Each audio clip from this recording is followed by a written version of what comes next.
The Department of International Relations has been warned not to prioritize BRICS ahead of its trade relations with the West, as MPs fear the lucrative AGOA deal will be cancelled. With South Africa and U.S. relations strained due to the Russia-Ukraine conflict, concern has been raised that Washington will not renew the AGOA agreement when it expires in 2025. The multi-billion-rand deal offers more than 1,000 South African products preferential access to the U.S. markets. Dirco has also been criticized for confusing the public over South Africa's position on the International Criminal Court. Newzroom Afrika's Govan Whittles takes a look.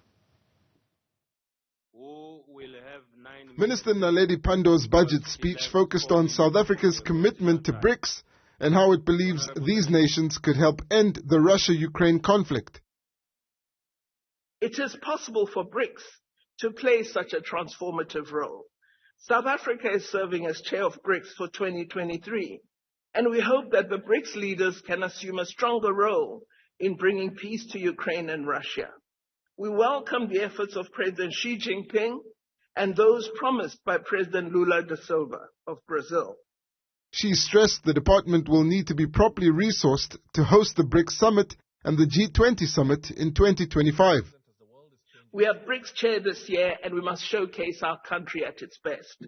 We will be G20 chair in 2025 and we intend on hosting a successful G20 and must have the resources to do that.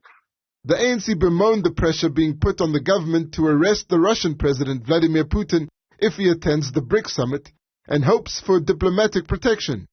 We cannot afford the anti-BRICS, Afrophobic and Afro-pessimists who determine our destiny and defocus us by wanting to impose the responsibility of arresting President Putin on us. Opposition MPs were more concerned about the president's apparent backtracking over the ICC withdrawal. Even our BRICS counterparts, Brazil, India, and China, have taken a stance voting in favor of the United Nations resolution regarding Putin's escapades in Ukraine, whereas, as usual, South Africa chose to abstain. The resolution describes Russia as an aggressor in Ukraine and calls for those responsible for violations to be brought to book under international law. The UN recognizes the International Criminal Court, which has issued an arrest warrant for Russia's Vladimir Putin. As this indecisiveness, the leadership that's causing South Africa embarrassment on the international stage. We must condemn the double speak from the highest political office in this country. Do we continue being members of the International Criminal Court or not?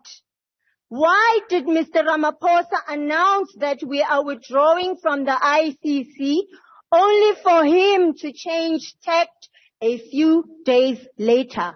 We need to hold you committed to your own commitments. If those commitments change, we must be apprised of them so that we can be in a position to understand the thinking of this government and along the lines of its own strategic objectives on the international stage. Others are warning cozying up to Russia will have consequences. You refer to the other trade partners, US and Europe, and you say they should not be neglected. My concern is, Chairperson, that I don't think that is necessarily enough. To tell them that we don't want them to be neglected, I don't think if they care if we neglect them. Maybe we should be more concerned about that. And apparently, Pandor's maneuvering has her officials ready to act against her. Let me tell you, Honourable Minister Pandor, you have got high-ranking officials in your own department who are now willing to move against you in order to do what is good and right for the future of this country. This budget vote takes place as the government awaits legal advice on whether it could offer Putin immunity, and as the US watches closely for what South Africa will decide about the ICC. For Newzroom Afrika on Channel 405, I'm Govan Whittles in Johannesburg.